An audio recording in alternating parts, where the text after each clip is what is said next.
Ici, nous ne cherchons pas le sensationnel, mais la vérité.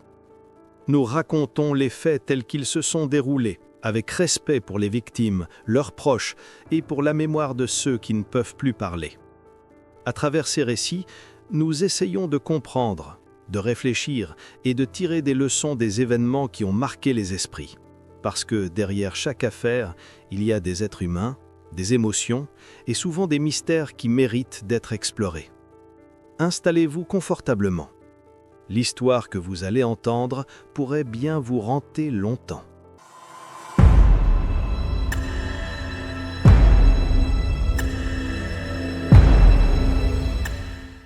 Bienvenue dans un récit qui déchire le tissu de la sécurité américaine. Une histoire qui a changé à jamais la façon dont nous voyons nos enfants et les dangers qui les guettent. Nous sommes en 1982, à West Des Moines, Iowa. Une banlieue tranquille, de classe moyenne supérieure, où les voisins laissent leurs portes déverrouillées la nuit et où les enfants jouent dehors jusqu'à la tombée du jour, sans crainte. C'est l'ère de l'innocence. Au cœur de cette communauté vivait la famille Gosch. Noreen, la mère de Johnny, était une femme d'une force et d'une résilience incroyables, forgée par la tragédie.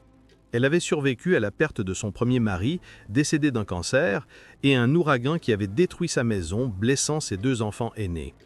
Elle avait choisi de se renforcer plutôt que de sombrer dans le désespoir.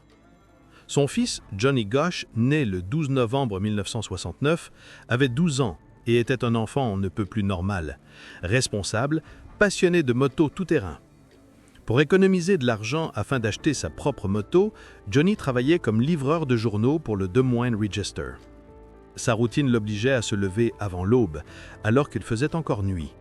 Pourtant, cette tranquillité apparente cachait déjà de premières ombres. Depuis début août 1982, la famille recevait des appels téléphoniques étranges, souvent vers 1h30 du matin. John Gosch Sr., le père, répondait, on lui disait que c'était une erreur, et il raccrochait. Sans identification de l'appelant, le mystère restait entier. Puis, il eut l'incident du 3 septembre 1982. Lors d'un match de football, Johnny s'éloigne pour prendre des collations. Son père le retrouve sous les gradins, en pleine conversation avec un policier.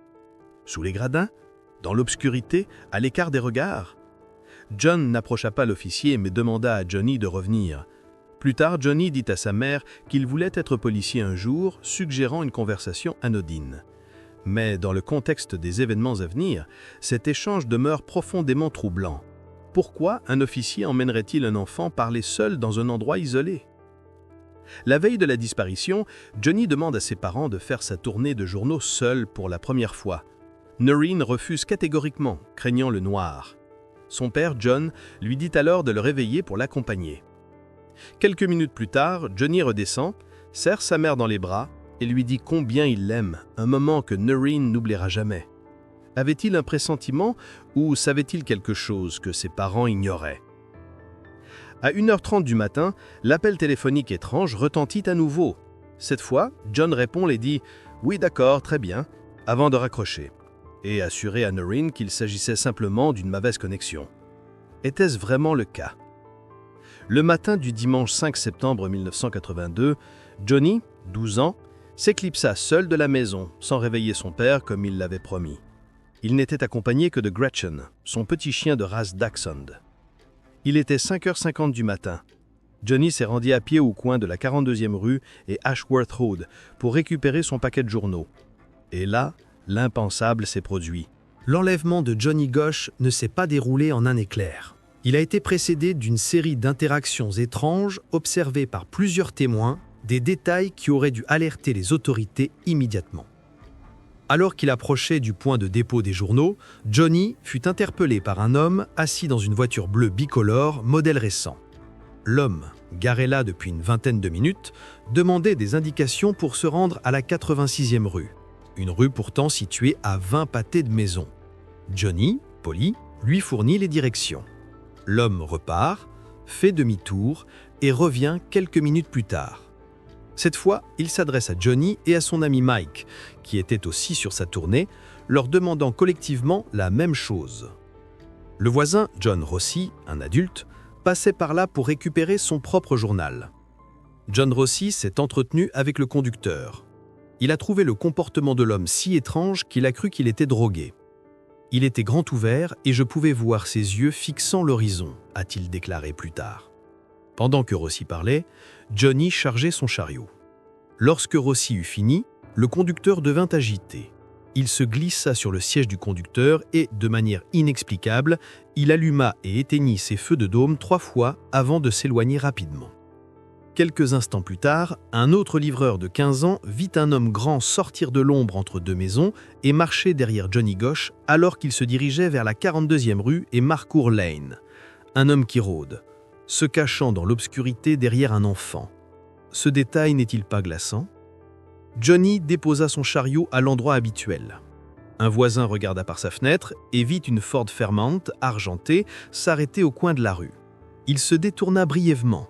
Il entendit une portière de voiture claquer. Quand il regarda de nouveau, la voiture filait à toute vitesse. Il était environ 6h06 du matin. Ce fut la dernière fois que Johnny fut vu. L'alerte ne fut donnée que vers 7h45 lorsqu'un voisin appela John Gosch Senior pour se plaindre de ne pas avoir reçu son journal. John Gosch fut immédiatement frappé par le caractère inhabituel de la situation, car Johnny était incroyablement responsable. Il n'avait jamais manqué une tournée en 13 mois. Le chien, Gretchen, fut retrouvé, soit rentré seul, soit attaché au chariot par un voisin selon les versions. Les parents retrouvèrent le chariot abandonné au coin de la 42e et Marcourt Lane. Le paquet de 37 journaux était intact. Pas un seul n'avait été livré. L'enlèvement s'était produit instantanément au début de sa tournée. Le père, John, a fait quelque chose d'étonnant.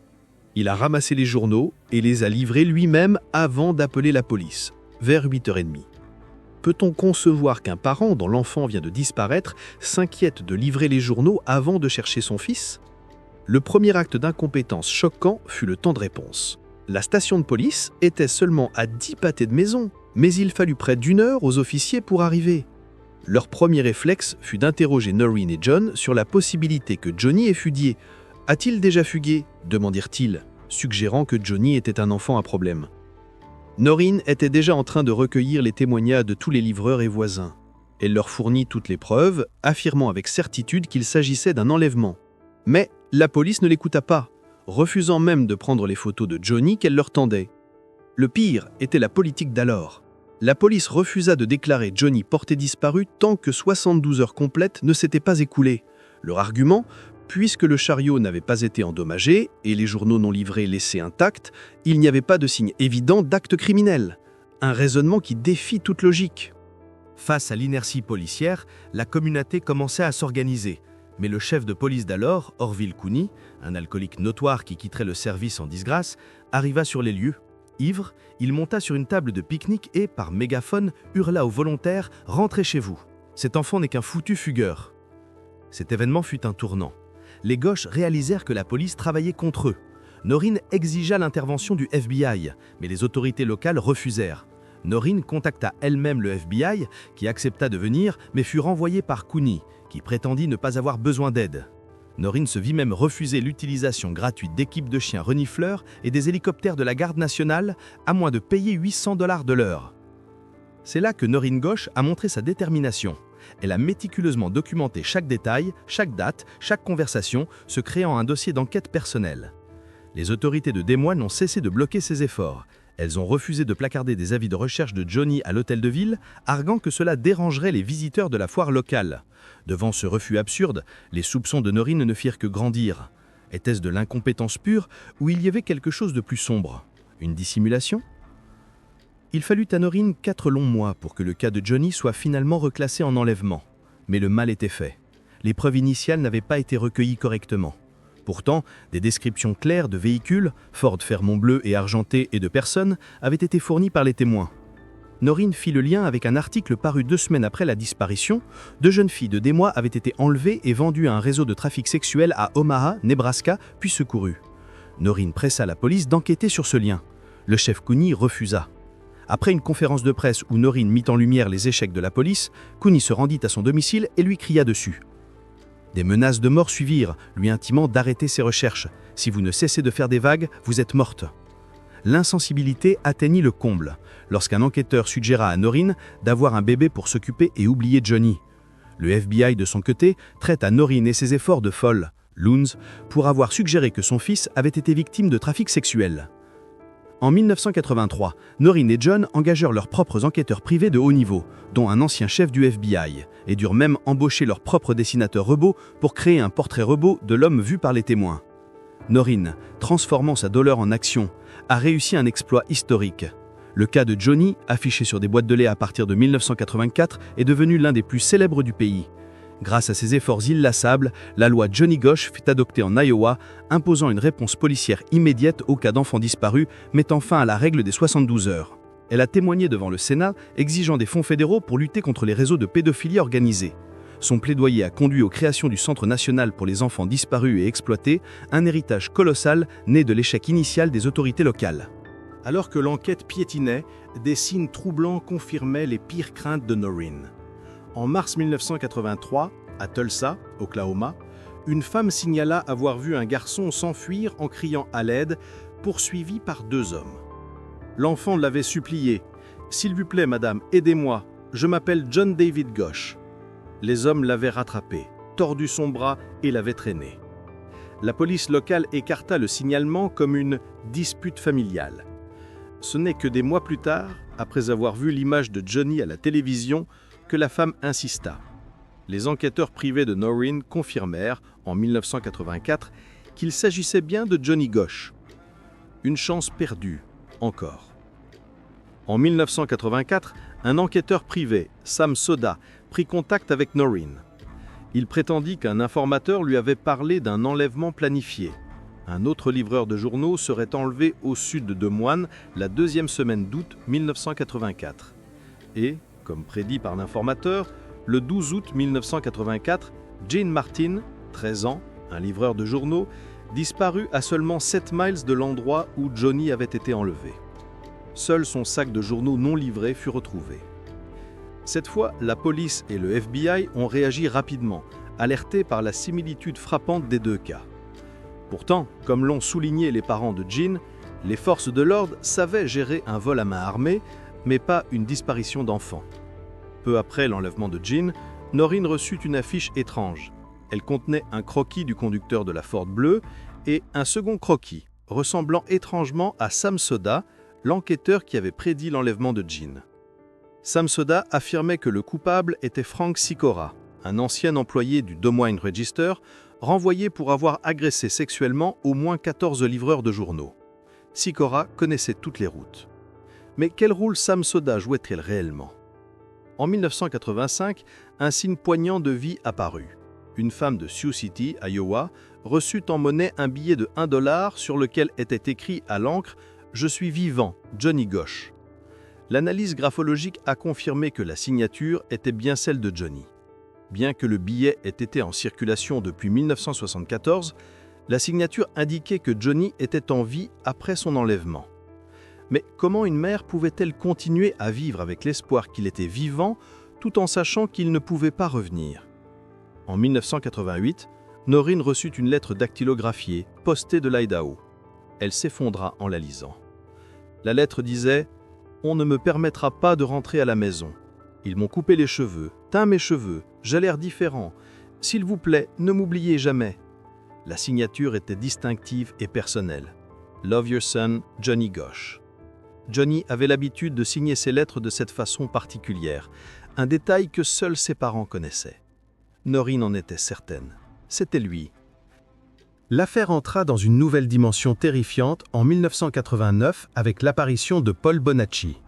Âgé de 21 ans et incarcéré, Bonacci se présenta avec des révélations détaillées sur un cartel de trafic sexuel d'enfants dirigé par des figures puissantes, notamment Lawrence E. King Jr., un homme d'affaires en vue et un acteur montant du Parti républicain à Omaha. Paul Bonacci, qui affirmait avoir été lui-même victime de trafic depuis l'âge de 6 ans, a avoué avoir participé à l'enlèvement de Johnny Gosch. Il a raconté que la nuit précédant l'enlèvement, un homme nommé Emilio l'avait emmené à Des Moines dans un hôtel. Un autre homme était arrivé avec la photo de Johnny, la cible. Le matin, Emilio avait conduit la Ford Fairmont bleue dans le quartier de Johnny. Paul avait été forcé de maintenir Johnny en bas, d'utiliser du chloroforme pour l'assommer et, plus dérangeant encore, d'agresser sexuellement Johnny devant une caméra. Lorsque John Gosch Sr. a rencontré Bonacci en prison, Paul lui a dit « Vous ressemblez à... Ce ne sont pas les yeux, vous ressemblez à Johnny Gosch ». John Sr. a gardé ces informations cruciales secrètes pour Noreen pendant 2 ans, pour des raisons qu'il a dit être de la protection. Ce secret a finalement conduit à leur divorce.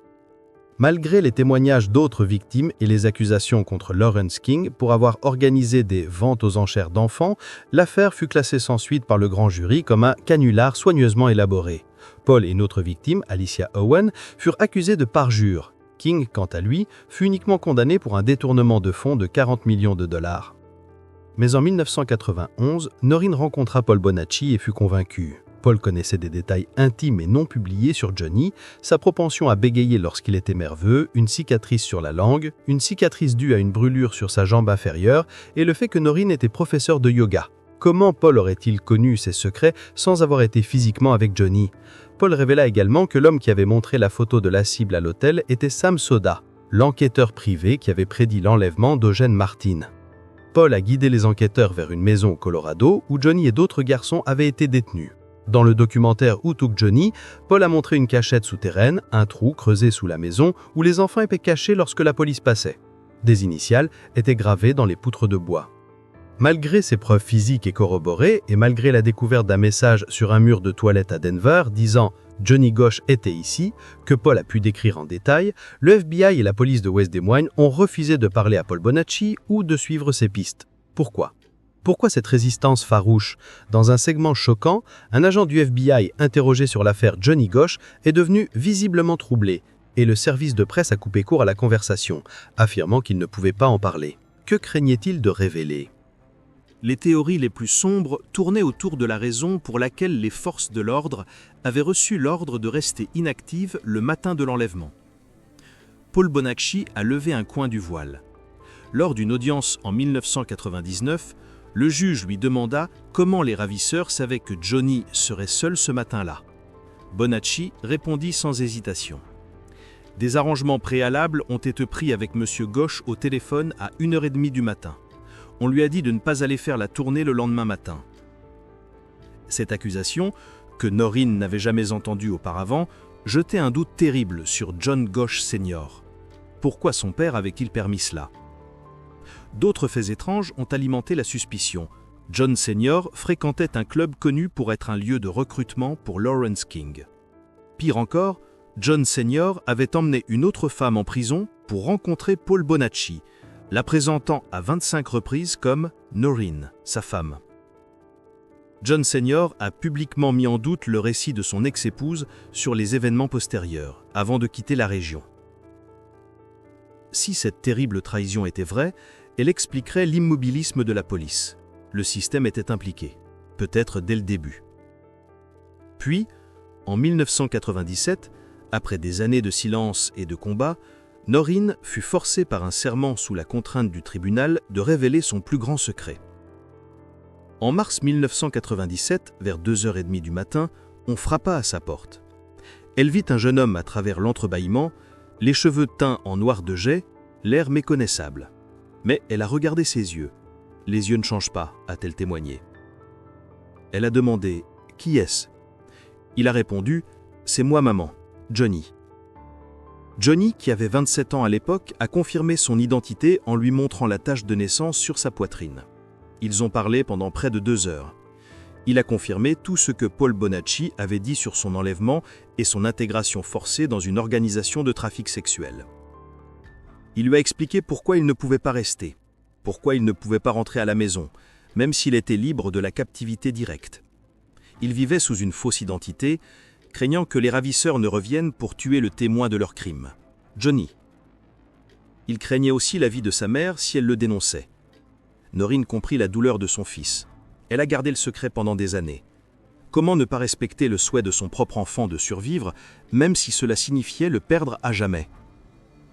Plus tard, en 2006, un ensemble de photos troublantes fut déposé sur le pas de sa porte. Elles montraient de jeunes garçons bâillonnés et ligotés, et l'une d'elles, bien que floue, montrait un garçon ressemblant à Johnny avec ce que Noreen croyait être sa marque de naissance. Était-ce une preuve ou un avertissement?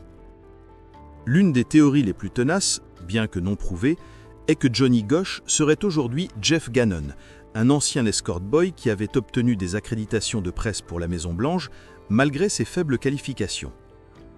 Noreen et ses enquêteurs ont insisté sur un test ADN, car son histoire personnelle était trouble. Bien que Gannon ait publiquement accepté un test, il n'a jamais été effectué. Pourquoi quelqu'un qui prétend n'avoir rien à cacher refuserait de dissiper tout doute en un seul test? Aujourd'hui, l'affaire Johnny Gosch est officiellement toujours ouverte, bien que la police de West Des Moines affirme n'avoir reçu aucune piste exploitable. Mais pour Noreen Gosch, l'affaire est résolue.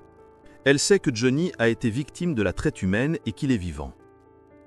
Il est quelque part, se cachant dans la société, luttant pour sa survie, incapable de reprendre son identité pour protéger sa vie et la sienne. L'histoire de Johnny Gosch est bien plus qu'une simple disparition.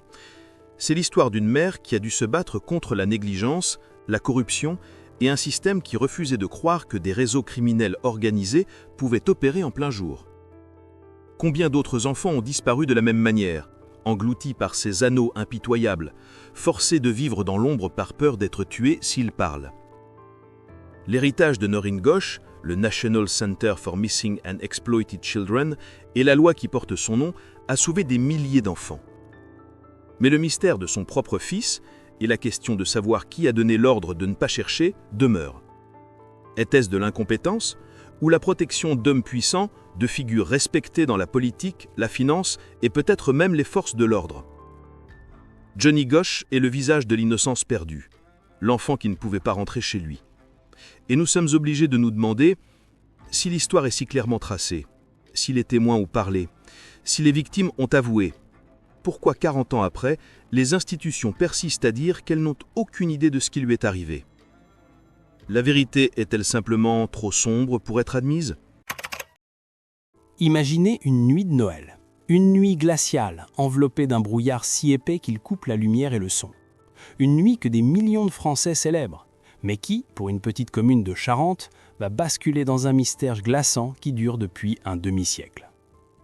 Nous sommes à Bouthier-Saint-Trojan, près de Cognac, en décembre 1972. Le monde se souvient de l'actualité mouvementée de cette année-là. La prise d'otage des Jeux Olympiques de Munich, le succès du film Le Parrain. Mais ici, loin des projecteurs, 4 vies vont s'éteindre de la manière la plus inexplicable qui soit.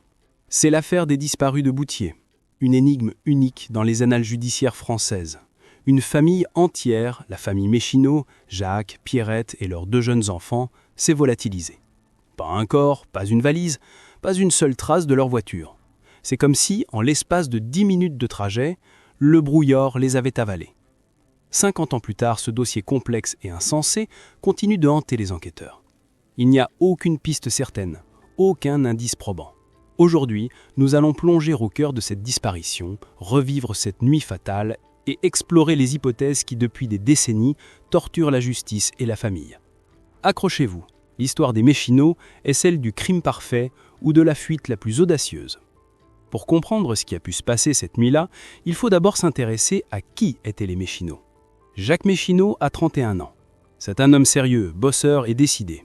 Parti de chez Cependant à 16 ans pour vivre sa vie, il travaille comme ouvrier électromécanicien à l'usine de verrerie Saint-Gobain de Château-Bernard, l'une des plus grandes d'Europe, fabriquant des bouteilles en verre près de Conercq. Il effectue souvent les 3-8 et travaille de nuit. Jacques est décrit comme un homme très droit, qui cherche toujours à améliorer ses connaissances professionnelles et qui n'a pas de vice connu. Il est un peu taciturne et fréquente peu les habitants du bourg, bien qu'il reçoive de nombreux amis chez lui.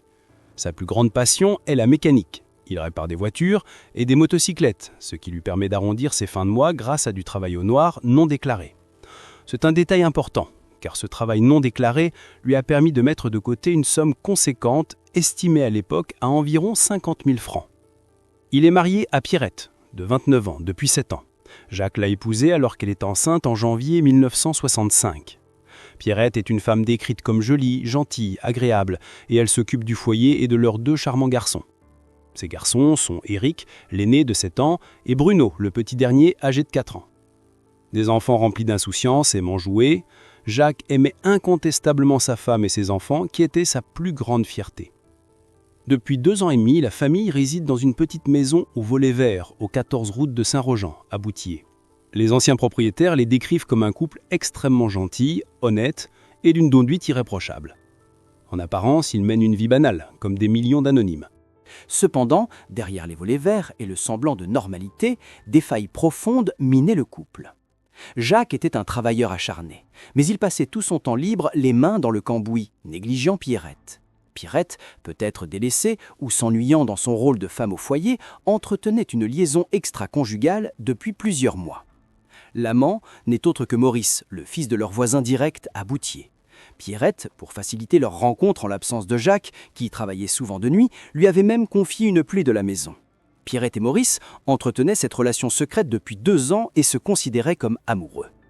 Une fois, Maurice avait dû s'enfuir en urgence en sautant par la fenêtre du premier étage pour éviter que Jacques, rentré plus tôt de l'usine, ne le découvre. Jacques, cependant, n'avait rien su ce soir-là.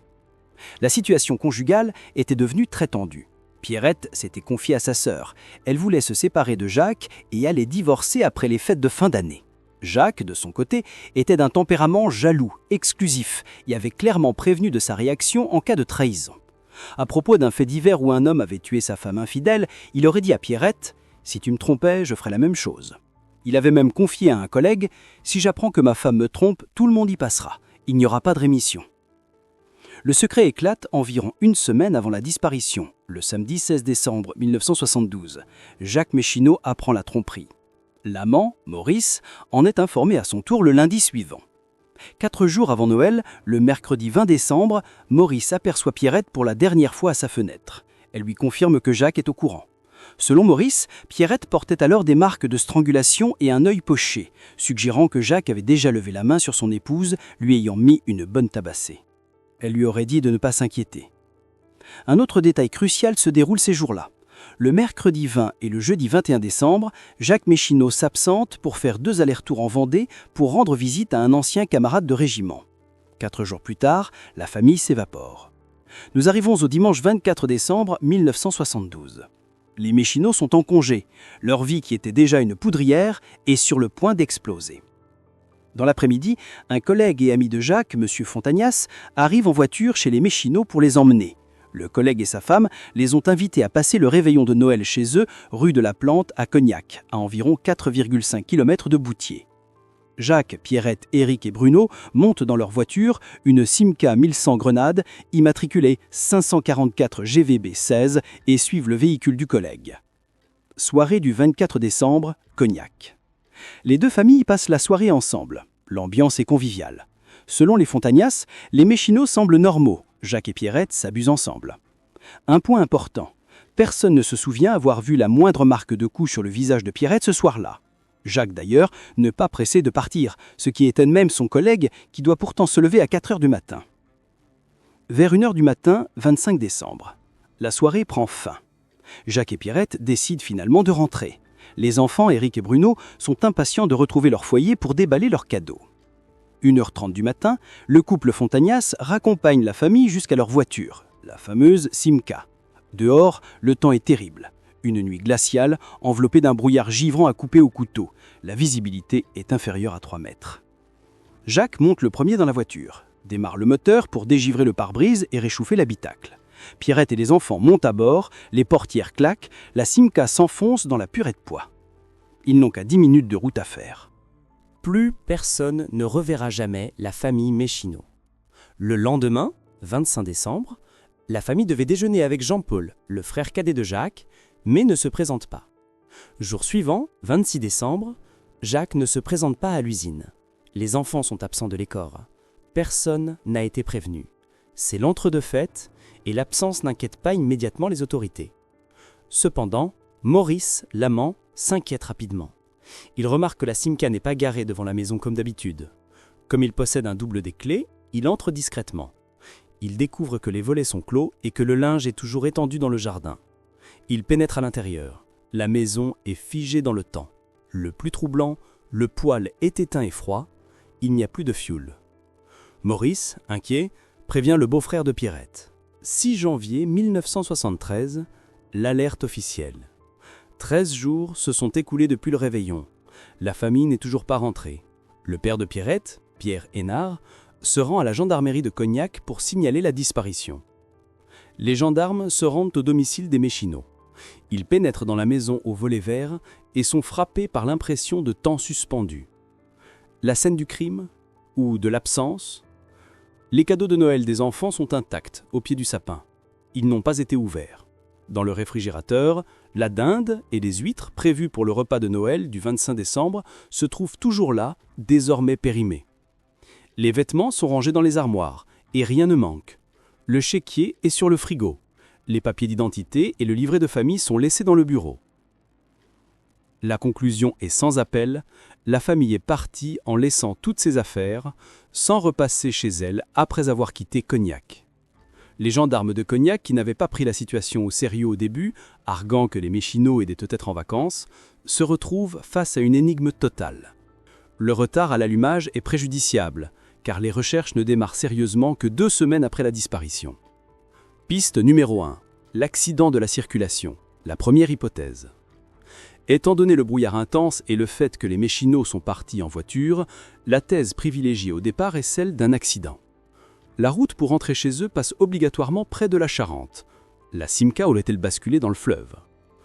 Les autorités mettent en place d'énormes moyens. Hélicoptères, plongeurs, sapeurs-pompiers, sondant les flots tourbes du fleuve. Les berges sont fouillées minutieusement sur près de 14 km. Des carrières, des sablières et des étangs sont également explorés. Résultat, rien n'est trouvé.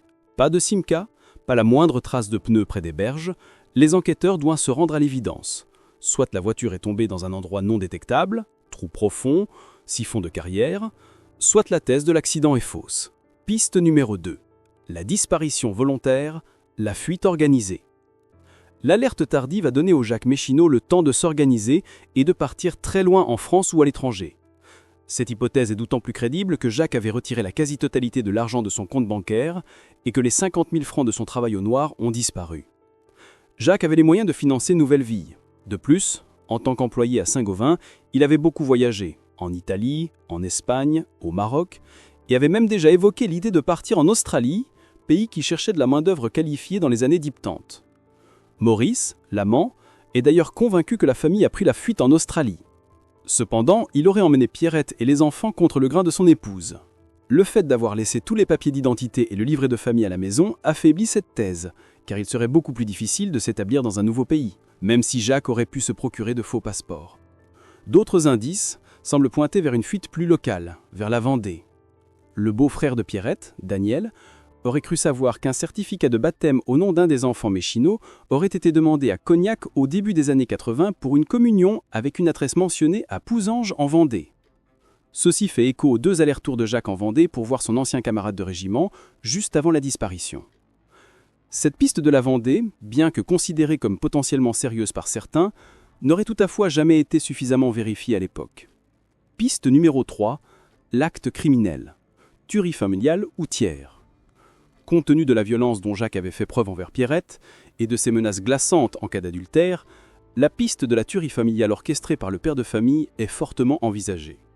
Jacques, blessé dans son orgueil, le fait d'être cocu et incapable de supporter que sa famille idéale vole en éclats, aurait mis ses menaces à exécution avant de se suicider ou de disparaître seul. Il connaissait des endroits comme les carrières de Saint-Même où personne ne les retrouverait. Une autre variation est celle de l'intervention d'une tierce personne.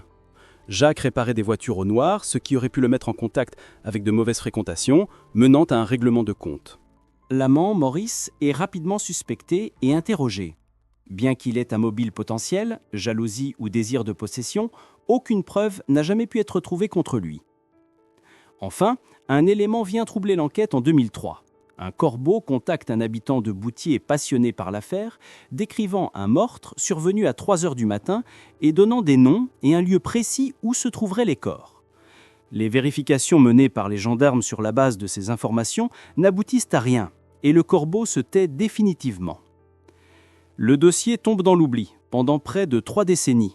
Ce n'est qu'en 2001 qu'un nouvel adjudant-chef à la gendarmerie de Cognac, Stéphane C., s'empare des quelques feuilles constituant le dossier. Il faudra une dizaine d'années supplémentaires et un courrier des frères et sœurs de Jacques, désireux de débloquer une affaire d'héritage, pour que la justice déploie enfin des moyens sérieux. 2010-2011. Opération Brunerie 47. C'est le nom donné à la cellule d'enquête et aux fouilles massives en hommage aux âges des enfants. Bruno, 4 ans, Éric, 7 ans. de gros moyens sont mis en œuvre. Des radars subaquatiques, capables de détecter des épaves à 60 mètres de profondeur, sont utilisés pour sonder la Charente et les points d'eau autour de Boutier. Des spéléologues sont réquisitionnés pour fouiller les carrières et gouffres. Un géoradar est utilisé pour scanner les sols. Malgré le travail énorme, l'opération Brunerie 47 ne retrouve pas la Simca Méchino. 2012. Les ossements de Courceyrac. Une découverte inattendue relance l'espoir. Un cueilleur de champignons trouve des ossements à l'orée du bois de Courceyrac, à 22 km de Boutier. Les expertises révèlent un squelette d'un adulte et des fragments d'un crâne d'enfant estimé entre 7 et 13 ans. Les ossements datent de plus de 40 ans. La coïncidence temporelle et l'âge de l'enfant, Eric avait 7 ans, sont troublantes, d'autant plus que les Méchino auraient vécu un temps près de Courceyrac. L'Institut de recherche criminelle de la Gendarmerie nationale, l'IRCGN, réussit à extraire de l'ADN mitochondrial. Comparé à celui de la famille Méchino, le résultat est négatif. C'est la déception. 2013. La coïncidence incroyable. Un an plus tard, l'impensable se produit. Des plongeurs de la brigade nautique remontent de la Charente une voiture immergée. C'est une Simca 1100, de couleur grenade, le modèle exact de la voiture des Méchino. Les enquêteurs sont convaincus d'avoir enfin la clé du mystère. Hélas, après vérification, le numéro de châssis et les plaques d'immatriculation ne correspondent pas au véhicule des disparus. Une coïncidence tellement énorme que certains se demanderont s'il s'agit bien d'un hasard. 2020. Maurice, l'amant, à nouveau ciblé. Près de 48 ans après les faits, une nouvelle lettre anonyme conduit les gendarmes à s'intéresser de nouveau à Maurice Blanchot, l'ex-amant, désormais âgé de 75 ans. Maurice est interrogé une énième fois et maintient sa version. Il ignore les destins de la famille et croit qu'ils sont partis en Australie. Il perquisitionne sa maison à la recherche d'une lettre de Pierrette qui prouverait qu'elle est toujours en vie. Il ne trouve rien. Il fouille également une propriété qu'il possède en bordure de la Charente, qu'il a pourtant achetée dans les années 2000, soit 30 ans après la disparition. Il retourne le terrain avec un tractopelle et un géoradar, trouvant seulement un vieux revolver rouillé. La piste criminelle secrète, révélation de 2023. En réalité, le ciblage public de Maurice en 2020 aurait pu être une diversion car l'enquête se concentre en réalité depuis 2019 sur un homme surnommé Claude, décédé en 2019, décrit ruste, une force de la nature qu'il ne fallait pas énerver. Claude, originaire de Cognac, vivait bien à Boutier en 1972 et était un ami proche de Maurice. La piste Claude émerge grâce à une lettre anonyme de 2020. Le père de l'auteur de la lettre, M. X, avait acheté un chai à Boutier à l'ex-femme de Claude. Claude, qui squattait les lieux, avait menacé M. X de mort. L'ex-femme de Claude aurait alors confié à M. X que son ex-mari était dangereux et qu'il avait fait disparaître une famille il y a très longtemps. En 2020, les gendarmes procèdent à une fouille discrète de l'atelier de Claude au centre de Boutier. Ils découvrent au centre de cet atelier une partie du sol anormalement rebétonnée, refait au début des années 2000, comme si un trou avait été creusé puis rebouché. Un puits à cet endroit n'a pas pu être sondé. Cette découverte coïncide avec l'information judiciaire ouverte en 2019 pour recel de cadavres. De plus, une correspondante locale qui enquêtait sur l'affaire au début des années 2000 a affirmé avoir été menacée par un homme dans un bar de Boutier, un homme qu'elle a plus tard identifié comme étant ce fameux Claude sur photo. Le lien entre Maurice et Claude est crucial. Si Maurice était impliqué, aurait-il pu demander à son ami Claude de l'aider à se débarrasser de la famille et de la Simca, peut-être en le payant avec les 50 000 francs en liquide de Jacques. 50 ans après, le mystère demeure entier. L'absence totale d'indices rend la vérité insaisissable. Théorie 1, la fuite définitive, l'optimisme de l'Australie. Beaucoup, y compris Maurice, restent convaincus que Jacques, par orgueil et pour fuir la trahison, a simulé une disparition totale et est parti avec sa famille. Contre, l'abandon des papiers d'identité rend la fuite à l'étranger très difficile. Pour, Jacques avait les moyens, argent liquide, et l'expérience du voyage. La Simca 511 repêchée en 2013, qui n'était pas la leur officiellement, aurait pu être un leurre orchestré par Jacques, excellent mécanicien, après avoir changé plaque et châssis pour faire croire à l'accident et partir avec une autre voiture. Théorie 2, l'acte non prémédité, la tuerie familiale criminelle. Le scénario du drame conjugal reste le plus simple pour expliquer l'effacement total. Jacques, ayant appris l'adultère et face à la menace de divorce, aurait basculé dans la folie. L'indice du poil froid, Si Jacques a éteint volontairement le chauffage central avant de partir en pleine nuit glaciale de décembre, c'est qu'il savait qu'il ne reviendrait pas pour déballer les cadeaux. Certains enquêteurs ont même spéculé sur le sort des corps. Étant donné le travail de Jacques à l'usine Saint-Gobain, il aurait pu utiliser les fours de l'usine pour faire disparaître les dépouilles, expliquant pourquoi aucun reste n'a jamais été retrouvé. Il se serait ensuite enfui seul, adoptant un destin à la Xavier Dupont de Ligonnès. Théorie 3. Le piège de l'amant. L'implication de Maurice et Claude est relancée par les informations sur Claude. Maurice, conduit et blessé par la fin de sa relation, aurait pu vouloir se venger en organisant un guet-apens avec l'aide de Claude, l'homme violent. Le rebétonnage suspect dans l'atelier de Claude, au centre de Boutier, est un élément très troublant qui suggère que les corps sont peut-être cachés localement. Le témoignage central des Fontagna. Il est important de noter que tout le déroulement de la soirée fatale repose sur le témoignage des amis chez qui les Méchineaux ont réveillonné. Certains commentateurs ont noté le malaise des Fontagna lors d'interviews télévisées à l'époque. Si les Méchineaux n'étaient jamais arrivés à Cognac, ou si Jacques avait révélé la tragédie à son ami, ce dernier aurait-il pu l'aider à maquiller les faits en inventant la scène du départ à 1h30 dans le brouillard. L'ami et collègue de Jacques est la dernière personne à avoir vu la famille. Leur domicile n'a jamais été fouillé. Le dossier de la disparition des Méchineaux est complexe, qualifié d'insensé par les enquêteurs. Bien que le dossier soit prescrit depuis 20 ans en matière criminelle, le délai est de 30 ans, la justice a continué ses recherches. Le plus grand espoir est venu récemment. L'affaire des disparus de Boutier a été transférée au nouveau pôle judiciaire des Cold Case, dossier non élucidé, de Nanterre, créé en mars 2022. Ce dossier est le plus ancien jamais traité par cette cellule spécialisée. Les enquêteurs espèrent apporter un regard neuf et trouver la clé de cette énigme. Du côté de la famille, le temps a fait son œuvre. Jean-Paul Méchineau, le frère de Jacques, qui avait 75 ans en 2022, a déclaré avoir baissé les bras, torturé par des décennies d'incertitude. Les proches sont dans le néant et n'arrivent pas à faire leur deuil. Pourtant, les gendarmes, notamment l'adjudant-chef Stéphane C., qui a consacré près de 20 ans à cette affaire, ne lâchent rien passant le dossier de génération en génération. Même à la retraite, Stéphane C. est persuadé que la vérité reste à portée de main. L'affaire des disparus de Boutier nous rappelle à quel point l'existence peut basculer sans prévenir. Qu'est-il arrivé à Jacques, Pierrette, Éric et Bruno ? Était-il victime de la jalousie destructrice d'un mari incapable de supporter la trahison, qui aurait mis ses menaces à exécution dans un accès de folie narcissique, les précipitant dans l'eau ou les faisant disparaître dans les fours d'une verrerie ? Ou alors ont-ils été la proie d'un piège macabre, tendu par l'amant Maurice et son complice Claude, pour faire croire à une fuite, alors que leur corps repose depuis des décennies sous une dalle de béton à Boutier ? L'hypothèse la plus positive, bien que la moins évidente, est celle de la fuite. Que Jacques ait réussi à refaire sa vie, loin du scandale, dans un pays lointain comme l'Australie, en arrachant Pierrette à sa liaison contre son volonté. Mais si c'était le cas, pourquoi n'ont-ils jamais donné signe de vie à leurs parents, à leurs frères et sœurs, qui ont été dévastés par le deuil inchevé ? Aujourd'hui, si Pierrette et Jacques étaient toujours en vie, ils auraient plus de 80 ans. Éric et Bruno, qui attendaient impatiemment leur cadeau, seraient aujourd'hui des hommes d'une cinquantaine d'années. Ce cas unique en France demeure une blessure ouverte pour ceux qui ont connu cette famille. Il faut espérer que le transfert du dossier à Nanterre apportera le regard neuf nécessaire. Car comme le reconnaissent les enquêteurs, tant que la Simca 511 Grenade n'aura pas été retrouvée ou qu'un secret ne sera pas confié avant de passer l'arme à gauche, la disparition de la famille Méchineau restera l'un des mystères les plus insensés de notre histoire.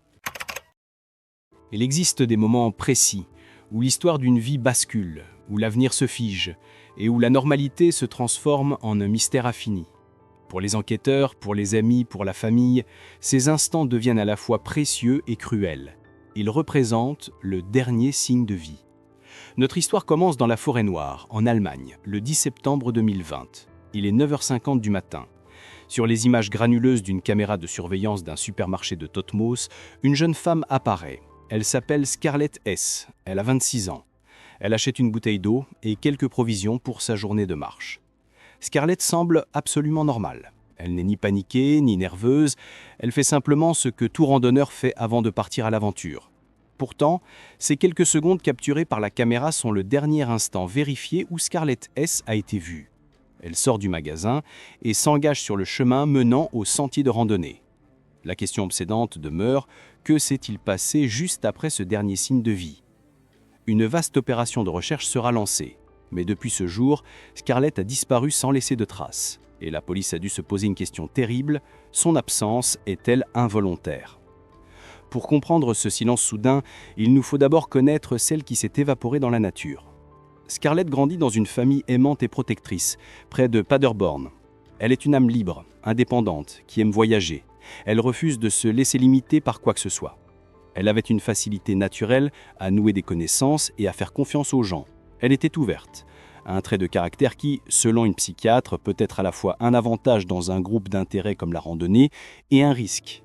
Elle est une étudiante, avide de découvertes. En décembre 2019, quelques mois avant sa disparition, elle s'était lancée dans un long voyage en Asie. C'est là qu'elle rencontre Joey, un jeune Chinois. Une histoire d'amour naissante est alors brutalement interrompue par la pandémie. Scarlett est contrainte de rentrer, mais elle passe ses soirées à apprendre le chinois, rêvant de le rejoindre dès que possible pour construire leur avenir commun. L'hypothèse qu'elle ait pu voyager clandestinement en Chine est écartée, faute de papiers nécessaires. La randonnée est devenue l'une de ses plus grandes passions. Elle a même parcouru près de 800 km sur le chemin de Saint-Jacques-de-Compostelle avec sa mère. Elle était une marcheuse expérimentée. L'été 2020, elle se lance dans un nouveau défi en solitaire, le Schlottensteig, un sentier de 119 km à travers les gorges de la Forêt Noire. Elle a planifié sa route pendant des semaines. C'est sa première fois en camping seule, ce qui rend son sac à dos un peu plus lourd que d'habitude. Aujourd'hui, l'absence de Scarlett pèse lourdement. La détresse a brisé sa famille, et son père, Ralph Salic, vit désormais seul dans la maison familiale. Il ne peut se résoudre à toucher à la chambre de sa fille, un mémorial rempli des souvenirs de son enfance et de ses jours heureux. Vendredi 4 septembre 2020. Scarlett arrive en voiture à Stullingen, le point de départ de son périple. Elle a pris 2 autostoppeurs, une expérience qu'elle raconte avec joie à sa mère par message vocal. Elle est ravie d'avoir partagé le trajet. Elle passe la nuit dans un camping proche. Là aussi, elle envoie un message, enchantée par l'accueil chaleureux des autres campeurs. Les jours suivants, elle commence la randonnée. Elle trouve la marche difficile à cause du poids de sa tente, laissant des bleus sur ses hanches. Mais elle est heureuse. Les randonneurs croisés se souviendront d'elle, une jeune femme blonde avec un sac à dos rouge très visible. Après la 2e étape, elle se fait 3 amis randonneurs. Ils décident de passer la nuit ensemble près d'une ancienne piscine publique à Schluckfischbach. Scarlett envoie des messages réguliers à sa famille racontant ses aventures. Mercredi 9 septembre 2020, Scarlett atteint Totmos. C'est là que commence la 6e et dernière étape du Schlottensteig. Le soir, elle dîne dans un restaurant asiatique et y retrouve ses 3 compagnons de marche. Les autres clients la remarquent à cause de son rayonnement. Elle passe la nuit à la Kirchberghütte, une auberge pour randonneurs. Avant de dormir, elle envoie un message. Elle se réjouit de commencer la dernière étape le lendemain comme prévu. Les gérants de l'auberge confirment qu'elle était agréable et qu'ils n'ont relevé aucune anomalie. Matin avant 9h50. Scarlett quitte la Kirchberghütte. Elle est de bonne humeur et le temps est clément. 9h50. Les caméras du supermarché de Totmos enregistrent le dernier signe de vie de Scarlett. Elle achète de quoi se ravitailler pour les derniers kilomètres vers Weir. Après 9h50, Scarlett quitte le supermarché et prend la direction du sentier. Son plan est simple, finir la dernière étape, puis prendre le train de Weir jusqu'à Stullingen pour récupérer sa voiture. Elle doit ensuite se rendre chez une amie à Mayence. Mais sur cette dernière étape, personne ne la voit. C'est étrange car ce sentier est très fréquenté en septembre. Comment une jeune femme portant un sac à dos rouge si voyant a-t-elle pu disparaître sans qu'aucun autre randonneur ne la remarque ? Elle n'arrivera jamais à Weir. 17h. L'amie de Mayence envoie un message à Scarlett mais ne reçoit aucune réponse. Inquiète, elle contacte la mère de Scarlett. Soir et nuit. Les tentatives pour joindre Scarlett échouent. Son téléphone est éteint. L'inquiétude grandit. Le soir, 36 heures après le dernier signe de vie de Scarlett, la mère de Scarlett signale sa disparition à la police. Dès le week-end, la police, la Bergwacht, secours en montagne, les pompiers et des bénévoles lancent une recherche massive. Ils utilisent des chiens de recherche, des hélicoptères, des drones et des caméras thermiques pour sonder les gorges et les terrains accidentés du Schlottensteig. La police est pressée par le temps, car les nuits de septembre peuvent être froides. Et le froid peut rapidement entraîner désorientation et perte de conscience. Malgré ces efforts considérables déployés sur des zones difficiles d'accès, aucun indice n'est trouvé. Ni Scarlett, ni son sac à dos rouge n'ont été retrouvés. Les enquêteurs ont conclu que si elle était là, ils l'auraient trouvée. La police a examiné toutes les pistes, y compris celle d'un accident. Mais la possibilité d'un crime commence à prendre de l'ampleur, surtout compte tenu de l'absence totale de corps ou d'équipement. Tous les contacts que Scarlett a faits sur le sentier, incluant les 3 randonneurs, ont été interrogés et mis hors de cause. Pendant ce temps, le père de Scarlett, Ralph, ne refuse pas d'abandonner. Il rassemble tous les indices sur un tableau d'affichage chez lui, cherchant désespérément la clarté. 2 jours après le signalement de la disparition, un premier indice clé parvient à la police. Une témoin affirme avoir vu Scarlett s'asseoir sur un grand rocher, appelé Finling, sur un parking situé entre Totmos et Ver. Elle se souvient particulièrement d'une serviette turquoise que Scarlett avait étendue. Cette piste est prise très au sérieux par la police car elle s'inscrit parfaitement dans la chronologie. Scarlett aurait pu décider d'interrompre sa randonnée après son achat au supermarché. Un bus partait généralement de ce parking, mais ce 10 septembre 2020, il était annulé. A-t-elle cherché à faire du stop? Quelqu'un lui a-t-il proposé de l'emmener? Ces hypothèses, bien que spéculatives, sont les seules pistes à explorer lorsque tous les autres éléments font défaut. Peu après la disparition, Ralph Salice est rejoint par Patricia Joschka et Andreas. Ensemble, ils fondent un groupe Facebook, s'il vous plaît, trouvez Scarlett, qui compte désormais des milliers de followers. Leur motivation est de mettre fin à l'incertitude. Ce groupe privé ne lâche rien. Il parcourt inlassablement la zone de 500 km². Patricia Lindinger, initiatrice de la page, confie que ce sort est difficile à supporter, ayant elle-même une fille de 21 ans. Après 2 ans de recherche, le groupe privé fait une découverte troublante. Des lunettes de soleil sont trouvées dans la forêt non loin du sentier. Après comparaison, elles correspondent au modèle exact que portait Scarlett. Même couleur, même reflet.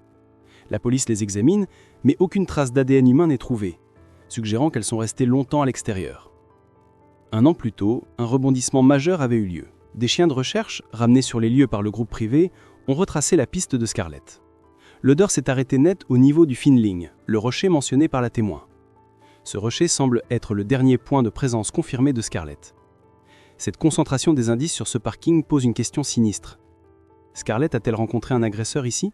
Quelqu'un la guettait-il, cherchant un endroit isolé pour commettre une agression? Si elle a été victime d'un crime, le coupable aurait-il transporté son corps loin de la zone pour s'assurer que les recherches n'aboutissent pas? Les experts estiment qu'après 4 ans, on ne pourrait espérer retrouver que des restes squelettiques, peut-être incomplets à cause de l'activité animale. Face à l'incertitude et aux efforts privés, le parquet de Waldshut-Tiangen ouvre en septembre 2021 une procédure d'enquête pour déterminer les causes de la mort. Néanmoins, faute de preuves de violence, cette procédure est à nouveau classée en février 2023 et l'affaire est retournée au statut de personne disparue. Aujourd'hui, le père de Scarlett continue son combat. Il ne peut pas vivre sans élucider le destin de sa fille. La police reçoit encore en moyenne 4 à 5 indices par mois, souvent des trouvailles de randonneurs, mais aucun n'a été probant. Nous devons maintenant faire un bond de 30 ans en arrière, pour explorer une autre histoire de silence brutal, celle de Cornelia P., un cold case que de nouvelles techniques pourraient enfin résoudre. Cornelia avait 20 ans en 1990. Elle était la mère célibataire d'une petite fille de 6 ans, Natacha. Sa vie était instable. Elle manquait de soutien familial et avait du mal à joindre les deux bouts. Elle travaillait occasionnellement comme serveuse dans des tavernes. Cornelia était une personne blessée, souvent à la recherche du grand amour, mais elle tombait régulièrement sur des hommes qui la maltraitaient. Ces relations toxiques faisaient écho à une enfance marquée par la violence aux côtés de son beau-père. Natacha se souvient de la période chaotique vécue avec sa mère, des déménagements fréquents, l'instabilité financière et les problèmes d'alcool de Cornelia. Pourtant, Natacha, aujourd'hui âgée de 41 ans, affirme n'avoir aucune rancune envers sa mère, comprenant la difficulté de sa situation. Comme souvent, Cornelia confie Natacha à la mère de son ex-mari. Ce soir-là, elle se rend au pub Heidstube à Fribourg avec son petit ami de l'époque. Des témoins entendent une dispute, Cornelia a bu et semble avoir beaucoup de bagages avec elle. Le couple quitte l'établissement ensemble. Mais Cornelia renvoie son petit ami à l'intérieur sous prétexte qu'elle a oublié ses clés. C'est un stratagème. Un témoin voit alors Cornelia prendre ses sacs et monter dans une voiture claire dont le conducteur est salué par un baiser. C'est le dernier signe de vie de Cornelia P. La clé, par ailleurs, sera retrouvée plus tard dans sa poche. Vers 8h40, des joggers font une découverte terrifiante dans un bois, à environ 5 km de la taverne. C'est le corps de Cornelia. Elle a été violée et étranglée à main nue. L'enquête menée par la SOCOP révèle que le meurtre a eu lieu entre 23h et 1h du matin. La police a la conviction que le tueur est l'homme au volant de la voiture claire. Les scènes de meurtre de ce type se déroulent souvent de manière spontanée, suite à une dispute ou un rejet, plutôt que d'être préméditées. À l'époque, les enquêteurs ont prélevé des traces d'ADN, du sperme, sur les vêtements de Cornelia. Mais en 1990, la technologie était balbutiante. Malgré tous les efforts de la SOCO, l'ADN n'a pas permis d'identifier un suspect et la commission a été dissoute. Le dossier est devenu un cold case.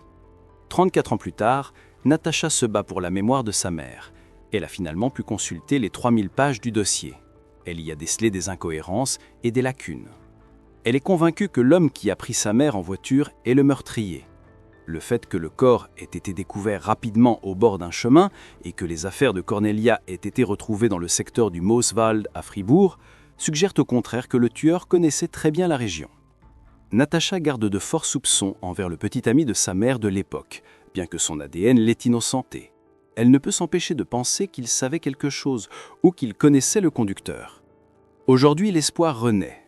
L'Académie de police de Basse-Saxe et le projet international Cold Case reprennent l'étude des archives.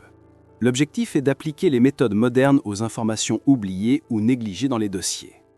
Natacha, de son côté, utilise les réseaux sociaux pour solliciter la mémoire collective, espérant qu'un souvenir ou une confidence échappée il y a des décennies puisse enfin apporter un nom.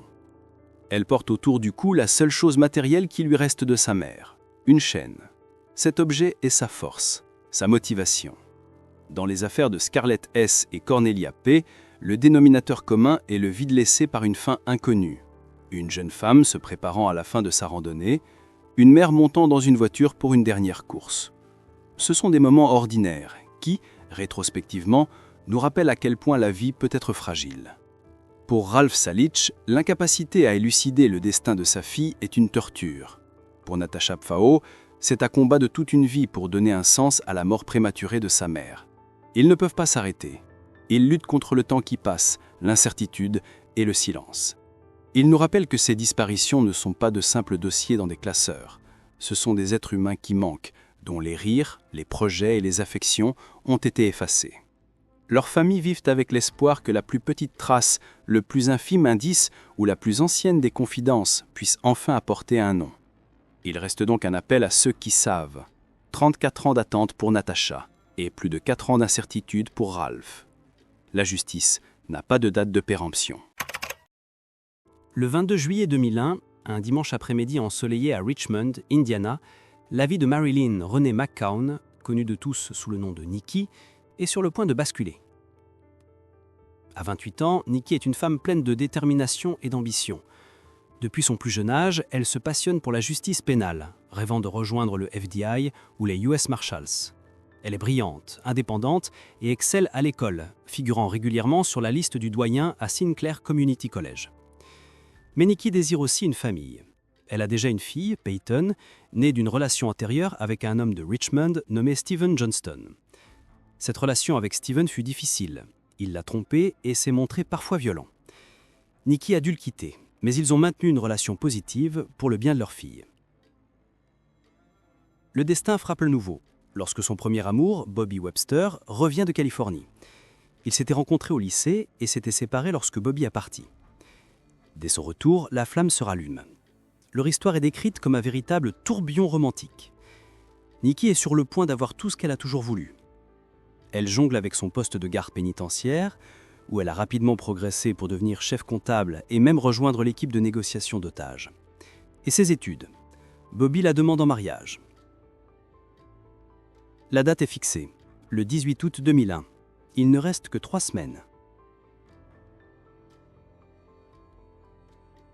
Ce fameux dimanche de juillet 2001, Nikki est en train de cocher sa liste de tâches pré-mariage. Bobby est occupé de son côté à régler les derniers détails des smokings avec ses amis. Nikki, elle, a 2 missions principales. Aller chercher des fournitures de beauté à Dayton, Ohio, puis faire la lessive. Pour faciliter le transport des vêtements, Bobby lui a prêté sa grande voiture GMC. Bobby et Nikki se quittent vers midi. Nikki dépose d'abord sa fille, Peyton, âgée de 8 ou 9 ans, chez ses parents, dont la maison est située juste à côté de la laverie. C'est une routine dominicale. Le plan est simple. Nikki doit déposer ses affaires à la laverie automatique, revenir chez sa sœur ou ses parents pour patienter le temps que le linge sèche, et ensuite rentrer chez elle pour rejoindre Bobby. Mais ce jour-là, quelque chose ne tourne pas rond. Après avoir mis les vêtements à laver, Nikki se rend chez sa famille. Sa mère, Barbara, et sa sœur Tammy remarquent qu'elle est inhabituellement agitée et contrariée. Quand elle lui demande ce qui se passe, Nikki lâche une phrase inquiétante. « Ils ne veulent pas me laisser tranquille. » Qui sont-ils ? Nikki explique qu'elle est harcelée par 2 hommes à la laverie. Sa mère lui suggère d'ignorer la situation, notant qu'elle est une fille attirante.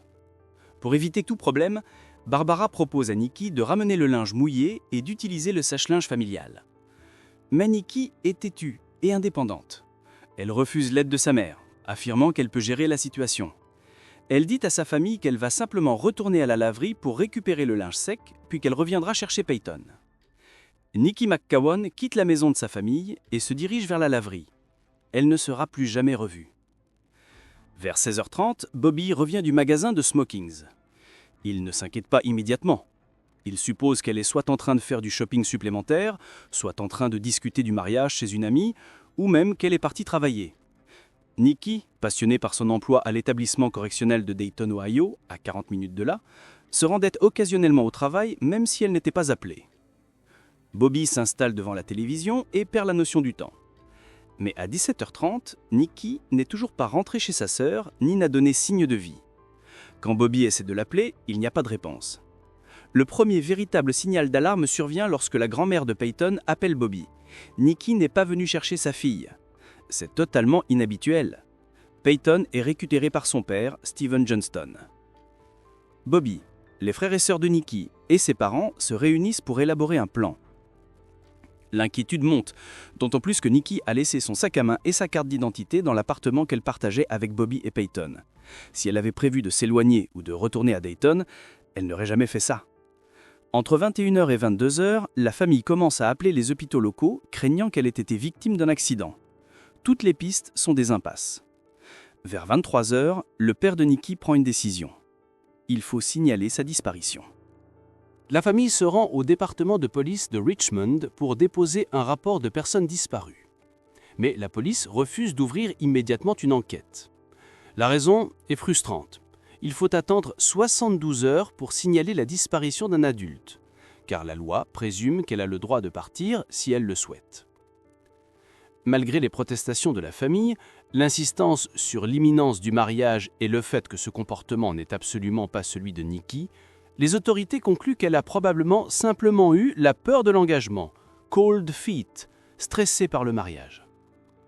Ce n'est que le lundi matin, lorsque Nikki manque son poste à l'établissement correctionnel, un emploi qu'elle adorait et qu'elle ne manquait jamais, que la police de Richmond commence à s'inquiéter et intensifie ses recherches.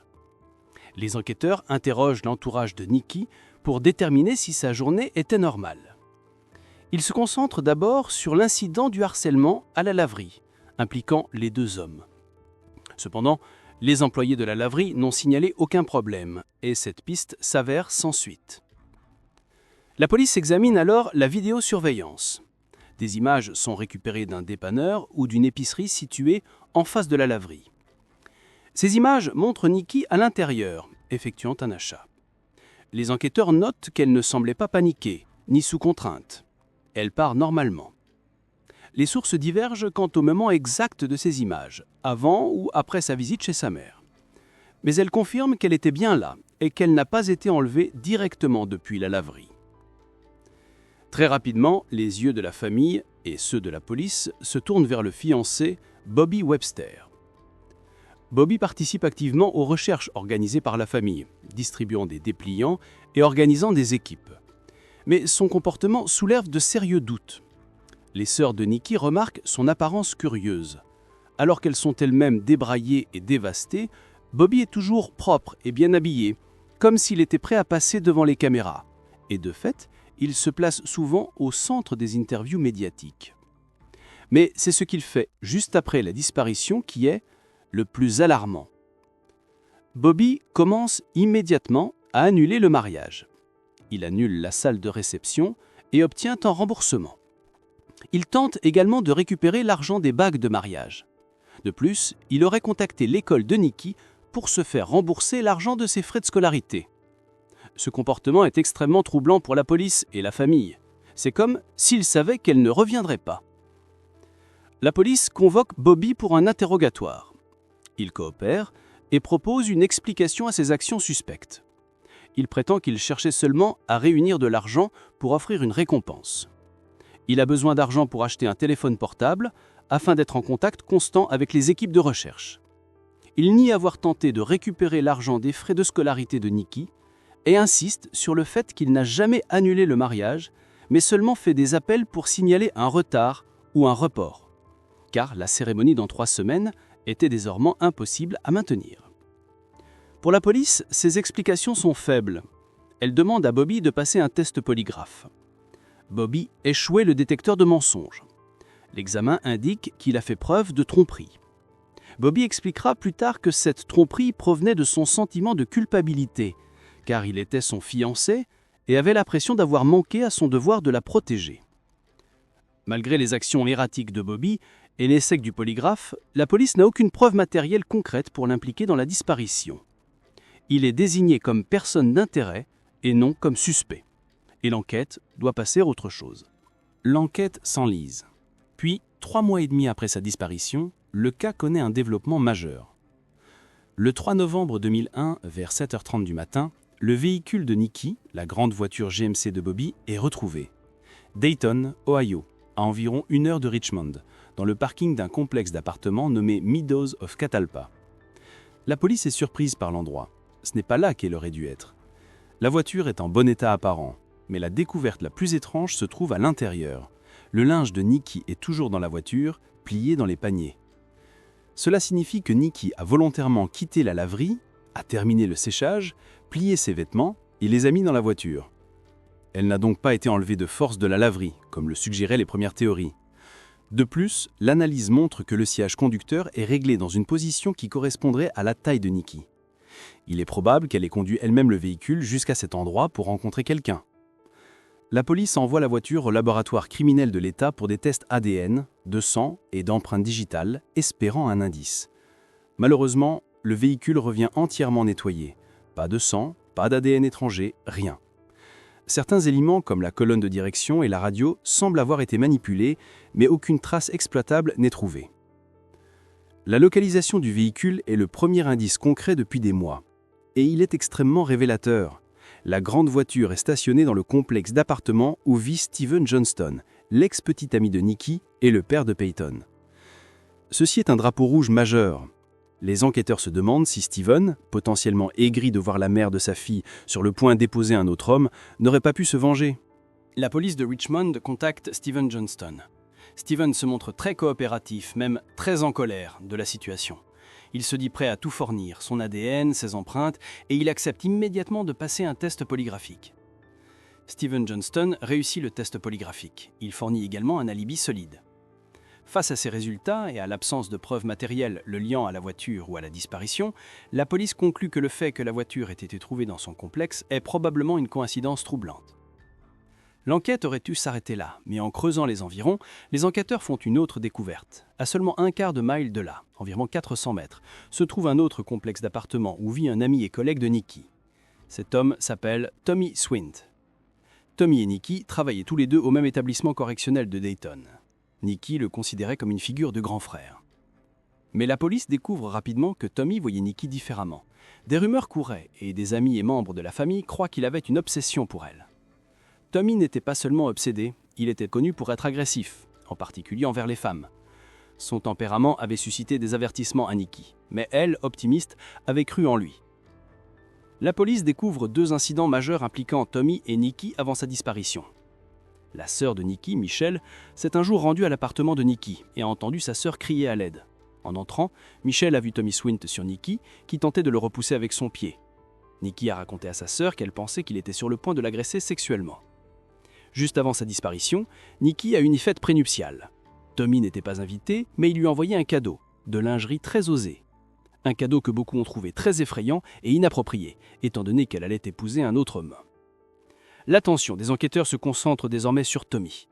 La voiture de Nikki était stationnée près de son domicile, non loin de celui de Steven. De plus, Nikki avait appelé la petite amie de Tommy, qui vivait avec lui, le jour même de sa disparition.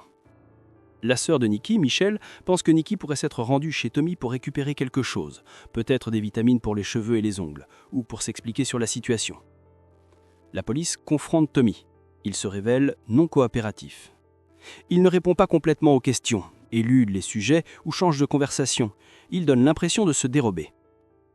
La police est dans une impasse. Elles ont un homme avec un mobile, obsession, rejet, mais aucune preuve physique ne le lie à la disparition de Nikki.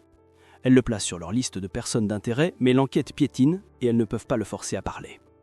Les pistes s'éteignent. 6 longues années s'écoulent sans aucune avancée dans l'affaire Nikki McCown. Le manque de réponse est dévastateur pour la famille. Chaque année, la famille organise des veillées, cherchant à maintenir l'histoire de Nikki dans les médias pour que le public ne l'oublie pas. En 2004, une récompense de 100 000 $ est brièvement offerte pour toute information menant à Nikki, avec un délai de 20 jours. Malgré cette somme considérable, personne ne se manifeste. Cela soulève une question. Est-ce que personne ne sait rien, ou est-ce que ceux qui savent ont peur ou sont impliqués? En 2007, un rebondissement se produit. Et il est à peine croyable. La police de Richmond apprend que Tommy Swint, leur principale personne d'intérêt dans la disparition de Nikki, a été embauché comme policier dans la ville voisine de Trotwood, Ohio. Les enquêteurs de Richmond sont sidérés. Comment un département de police a-t-il pu embaucher un homme considéré comme ayant un lien possible avec une disparition non résolue? Ils contactent le chef de police de Trotwood, qui leur révèle que Tommy n'a jamais divulgué son statut de personne d'intérêt lors de son embauche. Tommy, qui n'a travaillé que 2 mois pour Trotwood, reçoit 2 options: démissionner ou être renvoyé. Il choisit de démissionner. Mais Tommy ne part pas silencieusement. Il engage un avocat et poursuit en justice la ville de Richmond et son département de police, alléguant un licenciement abusif et affirmant qu'on ne lui avait jamais dit qu'il était une personne d'intérêt. Le département de police de Richmond réplique, prouvant qu'il avait bien été informé et que sa coopération était loin d'être totale. Ce procès, bien que finalement rejeté, fait la une des journaux. La photo de Tommy Swint est partout. Dans le cadre du procès, et pour tenter de prouver sa prétendue coopération, la police de Richmond défie Tommy. S'il est si innocent, pourquoi n'a-t-il jamais donné son ADN? Tommy accepte alors de fournir son ADN à la police de Richmond, croyant que cela l'aiderait à gagner son procès. Cependant, à l'insu de Tommy, cette médiatisation massive a eu un effet secondaire inattendu.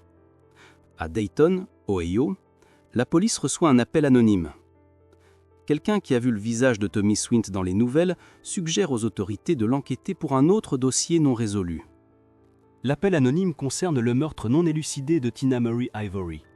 En 1991, 16 ans plus tôt, Tina Ivory, 33 ans, avait été retrouvée morte à Dayton, Ohio. Son corps avait été jeté comme des ordures, sur le bord d'une route, dans une zone de décharge. L'autopsie avait révélé qu'elle était morte par étranglement et traumatisme contondant. À l'époque, bien que la technologie fût moins avancée, les enquêteurs avaient réussi à isoler un profil ADN masculin provenant de taches de sang et de sperme récupérées sur la couverture utilisée pour envelopper le corps de Tina. Faute de suspects correspondants dans les bases de données, le cas de Tina était resté froid pendant 16 ans. Grâce à l'appel anonyme, les enquêteurs de Dayton se rapprochent de la police de Richmond. Ils découvrent que Richmond détient maintenant l'ADN de Tommy Swint, obtenu dans le cadre de son procès et de son besoin de paraître coopératif. Tommy ne savait absolument pas qu'il était désormais sous le radar pour le meurtre de Tina Ivory. Les autorités de Richmond transmettent l'échantillon à Dayton. Le choc est immédiat. L'ADN de Tommy Swint correspond au profil génétique du tueur de Tina Ivory. Son ADN correspond au sang trouvé sur la couverture et à 2 taches de sperme sur la veste de Tina. L'équipe d'enquête décide d'aller plus loin. Grâce aux nouvelles technologies, il réexamine les preuves et parvient à extraire une empreinte digitale du ruban adhésif utilisé pour ligoter Tina. Ils doivent maintenant obtenir une empreinte de Tommy pour comparaison. Tommy Swint a déménagé en Alabama et travaille comme gardien de sécurité. La police de Dayton se rend en Alabama avec un mandat. Il l'arrête lors d'un contrôle routier alors qu'il se rend au travail, encore en uniforme de sécurité. Tommy se montre une fois de plus étonnamment coopératif. Il accepte de donner ses empreintes digitales sans poser de questions. Les empreintes correspondent. Tommy Swint est l'assassin de Tina Ivory. La police de Dayton confronte Tommy avec la preuve écrasante, enregistrant ses réactions. « La raison est que vous l'avez tué, » dit l'enquêteur. « Nous avons des preuves qui disent que vous l'avez fait. Qu'avez-vous à répondre à cela ?» Tommy Swint, choqué mais demandant un avocat, quitte la pièce. La police de Dayton prépare immédiatement un acte d'accusation pour meurtre. Pour la police de Richmond, c'est un développement colossal. Tommy Swint passe instantanément du statut de personne d'intérêt potentiel à celui de principal suspect dans la disparition de Nikki McCown. Ils sont convaincus que l'interroger en lien avec le meurtre de Tina Ivory leur permettra enfin d'obtenir des informations sur le sort de Nikki. Les agences de police de l'Indiana, de l'Ohio et de l'Alabama coordonnent l'arrestation. Le jour où l'inculpation est prononcée, la police d'Alabama se rend au domicile de Tommy Swint pour l'arrêter. Alors qu'ils approchent de la maison, ils entendent un coup de feu. Tommy Swint s'est suicidé. Après 20 ans d'attente pour la famille de Tina Ivory, le tueur est identifié, mais la justice en personne ne pourra jamais être rendue. Pour la famille de Nikki McCown, l'espoir d'obtenir enfin des réponses est anéanti en un instant. La police de Richmond est maintenant certaine que Tommy Swint était responsable de la disparition de Nikki. Il avait un schéma, obsession, violence et meurtre par strangulation, dans le cas de Tina Ivory.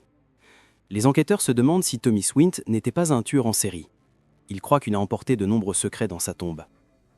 Le mystère reste entier. Comment Nikki était arrivée jusqu'au complexe d'appartements de Dayton, Ohio, près du domicile de Tommy. La théorie la plus forte est qu'elle s'y est rendue volontairement, peut-être pour parler à la petite amie de Tommy, qui habitait avec lui, ou à Tommy lui-même. Se pourrait-il que la mention de 2 hommes harcelant Nikki à la laverie ait été une tentative pour masquer sa véritable destination, ou sa véritable source de détresse ce jour-là, peut-être pour éviter d'inquiéter sa famille? Si elle se rendait chez Tommy et sa petite amie, peut-être était-ce de ces 2 personnes qu'elle parlait. Après le suicide de Tommy Swint, la police croit qu'il reste une personne qui détient des informations cruciales, sinon toutes les réponses. Cette personne est la coéquipière de Tommy à l'établissement correctionnel avec qui il entretenait une relation amoureuse à l'époque de la disparition de Nikki.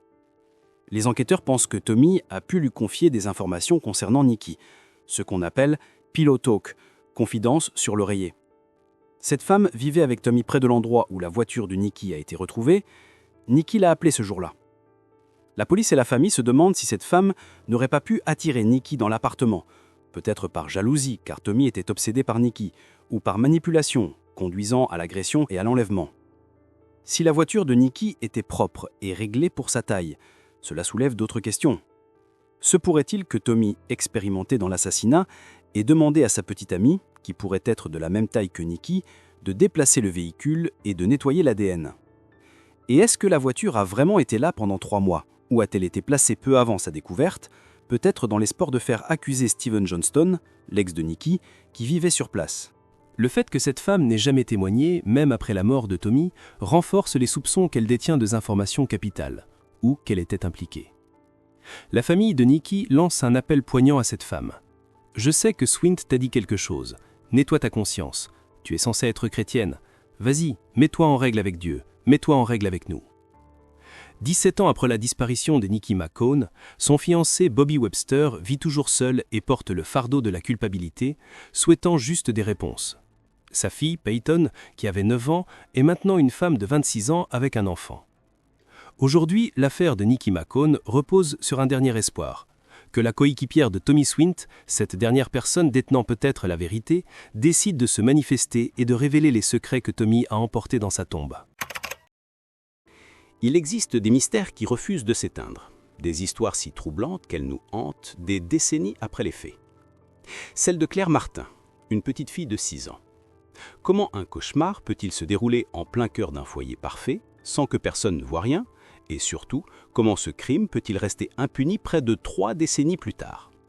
Aujourd'hui, nous plongeons dans l'informe affaire de la disparition de Claire Martin, la minimis au sourire éclatant dont le destin tragique s'est scellé dans les murs mêmes de sa somptueuse demeure. Une histoire de secret, de richesse et d'une lettre de rançon si étrange qu'elle a transformé une simple enquête en l'un des plus grands mystères criminels de notre époque. Accrochez-vous, car l'histoire que nous allons vous raconter, celle de Montclair-sur-Seine et de la famille Dubois, est pleine de questions, mais toujours sans réponse. Imaginez la nuit la plus joyeuse de l'année. Le parfum des aiguilles de pin, les rires qui résonnent et la chaleur d'une famille unie. Pour les Ramsay à Boulder, Colorado, Noël 1996 était l'incarnation du rêve américain. Mais cette nuit de fête allait se transformer en un cauchemar glacial, un mystère qui, près de 3 décennies plus tard, continue de nous hanter. nous allons plonger dans l'histoire de John Benet Ramsey, une enfant de 6 ans dont la vie était déjà un spectacle brillant, pour comprendre comment elle a pu être assassinée dans sa propre maison sans que personne ne s'en rende compte. Comment se fait-il qu'une affaire avec des preuves ADN, une note de rançon et des suspects n'ait jamais abouti à une réponse, laissant derrière elle une série de questions non résolues? Bienvenue au cœur d'une énigme où la vérité est masquée par des soupçons, des erreurs d'enquête et une couverture médiatique frénétique. Accrochez-vous, car l'affaire John Benet Ramsey n'est pas seulement l'histoire d'un crime horrible, c'est l'histoire d'une justice jamais rendue. Pour comprendre ce drame, il faut d'abord connaître la famille Ramsey. Ils étaient, de l'extérieur, le parfait exemple de la réussite. Le père, John Ramsey, était un homme d'affaires prospère. Diplômé de l'Université du Michigan, il avait servi 11 ans dans l'US Navy avant de fonder Access Graphics, une société de services informatiques. Son succès était tel qu'en 1995, il fut nommé entrepreneur de l'année par la Chambre de commerce de Boulder. Son entreprise avait déclaré $1 million de revenus bruts, même si John lui-même affirmait ne pas se considérer comme riche. Sa femme, Patsy Ramsey, née Patricia, était une ancienne reine de beauté, couronnée Miss Virginie occidentale en 1977. Elle était connue pour son sens de l'hospitalité et son apparence toujours impeccable. John et Patsy se sont mariés en 1980. John avait également 3 enfants d'un premier mariage, Melinda, John Andrew et Elizabeth, décédés dans un accident de voiture en 1992. Ensemble, John et Patsy ont eu 2 enfants, Burke, né en 1987, plus réservé et silencieux que sa sœur. Et puis il y avait John Bennett Patricia Ramsey, né le 6 août 1990 en Géorgie, dont le prénom était une combinaison des noms de son père, John Bennett, et son deuxième prénom, celui de sa mère, Patricia. Dès son plus jeune âge, John Bennett possédait une personnalité vibrante et aimait la performance. Poussée par Patsy, elle est rapidement entrée dans le monde des concours de mini-miss. À 6 ans, elle avait déjà remporté plusieurs titres notables, dont Little Miss Colorado et National Tiny Miss Beauty. Patsy s'impliquait énormément, créant elle-même les costumes et chorégraphiant les routines de sa fille. Bien que le père John ait exprimé après coup des réserves quant à l'exposition publique précoce de ses enfants, il laissait Patsy gérer cet aspect de la vie familiale. La famille vivait dans un manoir cossu à Boulder. Les enfants dormaient au 2e étage, séparés par une salle de jeu. C'était l'image d'une vie enviable, beauté, argent et succès. Mais le 26 décembre 1996, ce tableau s'est brisé à jamais. L'histoire commence le jour de Noël, le 25 décembre 1996. La journée est joyeuse. Burke et John Benet ouvrent leurs cadeaux. En soirée, la famille se rend à une fête de Noël chez leurs amis Fleet et Priscilla White. Tard dans la soirée, la famille Ramsey rentre à la maison. John Benet s'était endormi sur le canapé chez les White. John Ramsey est celui qui couche sa fille ce soir-là. Les parents se mettent au lit vers 22h. L'horloge avance vers le petit matin du 26 décembre. 5h30 du matin. Patsy se réveille tôt. La famille prévoit de partir en vacances ce jour-là. En descendant l'escalier en colimaçon depuis le 3e étage, elle découvre 3 morceaux de papier posés là. En lisant, son cœur s'arrête. C'est une demande de rançon. Elle se précipite immédiatement à la chambre de John Benet, mais le lit de l'enfant est vide. Elle réveille John Ramsey, paniqué. 5h52 du matin. Patsy contacte les autorités. Elle compose le 911. Elle signale un enlèvement et mentionne la note de rançon. Bien que la note interdise explicitement de contacter la police ou le FBI sous peine d'exécution immédiate de John Benet, Patsy fait fi de cet avertissement. Le contenu de la note est étrange. Adressée à M. Ramsey, elle prétend provenir d'une petite faction étrangère. Elle demande une somme très précise, $118 000, dont 100 000 en billets de 100 et 18 000 en billets de 20. Ce montant est curieusement proche du bonus de Noël que John Ramsey venait de recevoir. La note donne des instructions spécifiques sur l'argent et la tâche casse et promet un appel entre 8h et 10h du matin pour organiser la livraison qui sera épuisante. Elle prévient John de ne pas se montrer trop intelligent car il n'est pas le seul gros bonnet dans le coin. Dès qu'elle raccroche, Patsy appelle aussi des amis, dont les White, pour qu'ils viennent la réconforter. 6h du matin. Le premier officier de police, l'officier French, arrive sur place. L'enquête commence, mais à ce moment-là, tout le monde croit à un kidnapping. Début de matinée. L'enquête est immédiatement semée d'erreurs. Les amis et proches, ainsi que les avocats, affluent dans la maison. La police, se concentrant sur une possible intrusion extérieure, ne scelle qu'une partie de la maison, laissant la majeure partie de la scène ouverte. Pire encore, les amis de la famille se mettent à chercher et même à nettoyer la cuisine, détruisant potentiellement des indices cruciaux. 8h, 10h du matin. L'attente. L'appel promis dans la note n'arrive jamais. Environ 9h du matin. John Ramsey part de la maison pendant environ 90 minutes pour aller retirer l'argent demandé à la banque. 13h. Alors que l'attente se prolonge et qu'aucun appel n'a eu lieu, l'enquêtrice Linda Arndt demande à John Ramsey et à quelques amis de faire une recherche approfondie de la maison. John et Fleet White se dirigent directement vers le sous-sol. Dans la cave à vin, John Ramsey découvre le corps inanimé de sa fille. Elle était couverte d'un drap blanc. Horrifié, il la soulève, arrache le ruban adhésif qui lui couvre la bouche et la ramène à l'écage. Bien que compréhensible du point de vue d'un père en détresse, cet acte ruine irrémédiablement la scène de crime. L'affaire de l'enlèvement se transforme en homicide. L'autopsie révèle des détails atroces. La cause de la mort est l'asphyxie par strangulation, associée à un grave traumatisme crânien. Elle a reçu un coup violent à la tête. John Benet a été étranglé avec un garrot, une corde en nylon attachée à un manche de pinceau. Ce manche de pinceau provenait des fournitures d'art de Patsy, la mère. Le médecin légiste découvre également des signes d'agression sexuelle. De l'ADN masculin inconnu est prélevé sur ses sous-vêtements et sous ses ongles. Des marques sur son visage et son dos sont soupçonnées d'être des traces de brûlure causées par un pistolet paralysant, taser. Un indice déroutant est trouvé dans l'estomac de John Benet, de l'ananas non digéré. Cela signifie qu'elle l'ait mangé peu de temps avant sa mort, dans la maison. Un bol contenant des morceaux d'ananas et de lait est d'ailleurs trouvé dans la cuisine, portant les empreintes de Patsy et de Burke, mais les parents affirment ne pas se souvenir d'avoir donné à John Benet de la nourriture après le retour de la fête, où elle s'était endormie. L'enquête est rapidement critiquée pour ses erreurs fondamentales. Dès le départ, il n'y a aucune preuve d'effraction. Aucune empreinte digitale non identifiable ou trace d'outil n'est trouvée. De plus, aucune trace de pas n'est remarquée dans la neige à l'extérieur. Un officier trouve la porte de la cave à vin fermée dans l'intérieur, ce qui les empêche d'y enquêter immédiatement. Le fait que John ait déplacé le corps, le nettoyage de la cuisine par des amis et la transmission d'informations confidentielles à la famille et aux proches ont gravement nui à l'intégrité de l'affaire. Le département de police de Boulder, BPD, est accusé d'avoir mal géré la scène et d'être été politiquement influencé, traitant initialement les Ramsey comme des victimes plutôt que des suspects potentiels. Le BPD a même refusé l'aide immédiate du FBI. La note de rançon est le premier élément à soulever de grands doutes sur la piste de l'intrus. Elle a été écrite avec le bloc-notes et le marqueur Sharpie de Patsy trouvé dans la maison. Les enquêteurs estiment que l'auteur a passé 21 minutes à l'écrire à l'intérieur de la maison. Un risque insensé pour un ravisseur pressé. De plus, l'auteur a fait des brouillons avant de rédiger la version finale.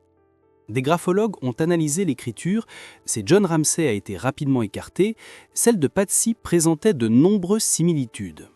Des experts ont noté un trait de caractère, généralement féminin dans l'écriture. Le ton de la note était également jugé curieux. Il manquait d'emphase émotionnelle, ce qui était inhabituel pour une menace anonyme. Les Ramsey sont rapidement devenus les principaux suspects. L'enquêtrice Linda Arndt a noté le comportement étrange de Patsy et John qui s'évitaient volontairement au lieu d'être unis dans le deuil. John Ramsey, après avoir découvert le corps, a appelé l'aéroport pour préparer son avion afin de se rendre à Atlanta, ce qui a paru suspect aux policiers. De plus, l'appel au 911 a soulevé des questions. L'opératrice, Kim Archuketa, a trouvé l'appel répété. L'amélioration de l'enregistrement à la fin de l'appel a permis à certains d'entendre des voix. Un homme, assumé être John, disant sévèrement « Nous ne vous parlons pas », et une femme, assumée être Patsy, disant « Qu'as-tu fait ?» John et Patsy ont refusé d'être interrogés officiellement avant mai 1997, soit près de 5 mois après le meurtre, et ce, sous des conditions strictes, ayant pris des avocats. Face au manque de preuves concrètes pointant vers l'extérieur et aux incohérences des Ramsey, les théories se sont multipliées, créant 2 camps distincts au sein des autorités. le bureau du procureur, DA, qui tendait vers la culpabilité de l'intrus, et le BPD, qui croyait que les Ramsay étaient responsables. L'une des théories les plus dérangeantes met en cause le frère de John Bonet, Burke, qui avait alors 9 ans.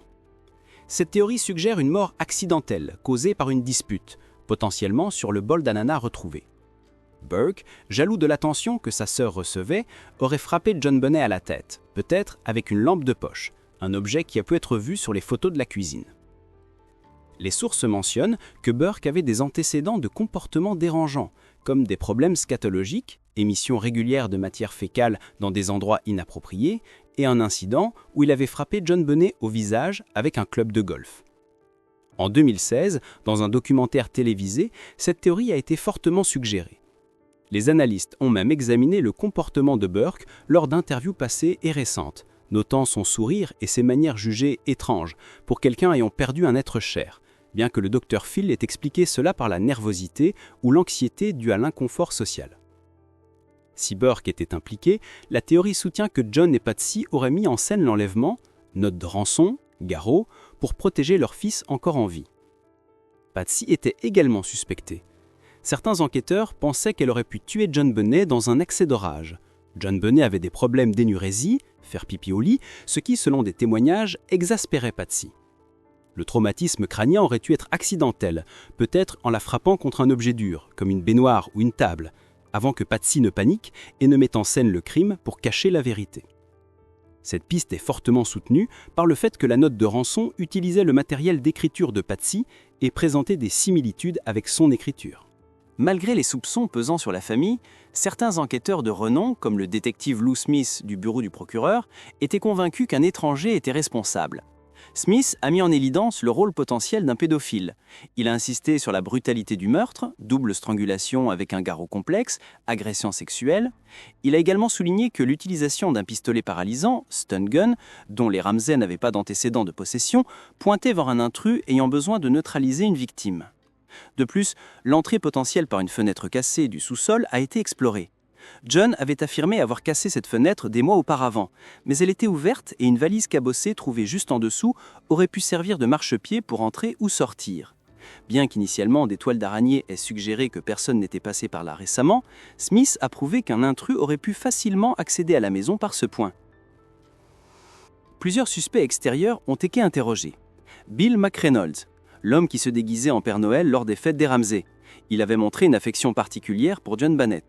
Sa propre fille avait été enlevée des années auparavant, également un 26 décembre. Son ADN ne correspondait pas. Gary Oliva, un délinquant sexuel condamné vivant près de la résidence Ramsay. Il était obsédé par John Bonet et portait sa photo. Un ami affirmait qu'Oliva lui avait avoué avoir fait du mal à une petite fille la nuit du meurtre. Il possédait un pistolet paralysant.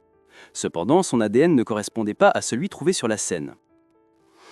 John Marquardt, un instituteur en Thaïlande qui a avoué le crime par courriel en 2006, décrivant en détail comment il l'avait frappée et disant qu'il était tombé amoureux d'elle.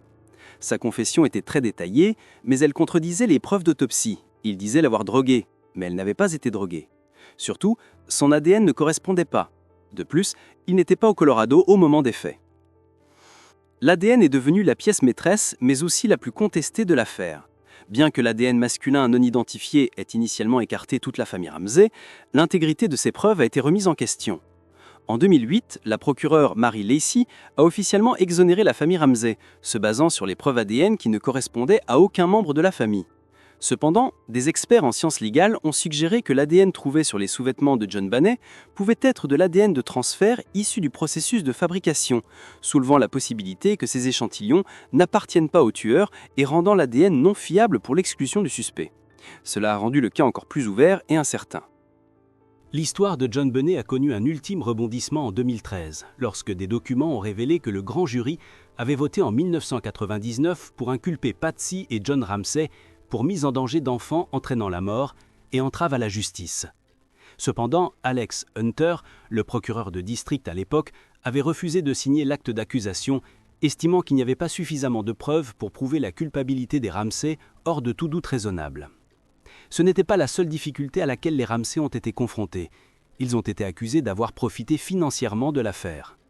Après le meurtre, ils ont écrit un livre, The Death of Innocence, et ont intenté des poursuites en diffamation contre des tabloïds, des journalistes et même des responsables de l'application de la loi, ce qui, selon certains critiques, était une stratégie pour contrôler le récit public. En 2006, Patty Ramsey est décédée d'un cancer de l'ovaire à 49 ans. John Ramsey s'est remarié 5 ans plus tard. Burke est devenu ingénieur logiciel. Malgré les années, l'affaire John Benet Ramsey reste l'un des mystères les plus persistants des États-Unis. Les deux camps, ceux qui croient à la culpabilité de la famille et ceux qui croient à l'intrus, existent toujours. John Ramsey continue de se battre pour que l'affaire soit résolue, cherchant à lever le nuage qui pèse sur sa famille.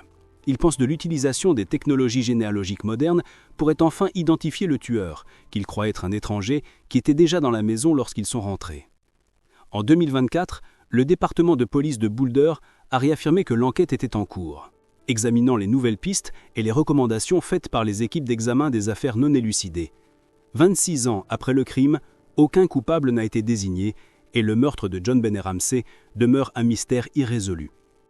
Le destin de John Benet Ramsey, cette petite fille aux yeux verts figée à jamais dans le temps à l'âge de 6 ans, nous laisse avec un profond sentiment de tristesse. Elle était une enfant pleine de charme et de vitalité. Que l'auteur du crime soit un membre de la famille ou un étranger, la tragédie demeure la même. Une enfance volée de la manière la plus cruelle. Les indices contradictoires, les erreurs policières et la médiatisation excessive ont transformé cette quête de justice en un labyrinthe sans fin. Nous sommes confrontés à la douloureuse incertitude. Comment une affaire aussi célèbre, impliquant une famille aussi en vue, a-t-elle pu échapper à toute résolution, laissant tant de questions sans réponse? L'ombre de ce meurtre continue de planer sur Boulder et sur tous ceux qui suivent cette histoire. Nous ne saurons peut-être jamais ce qui s'est réellement passé dans la maison des Ramsey cette nuit de décembre. Mais tant qu'il y aura des gens pour se souvenir de John Benet et continuer de chercher la vérité, l'espoir d'une résolution, même tardive, persiste.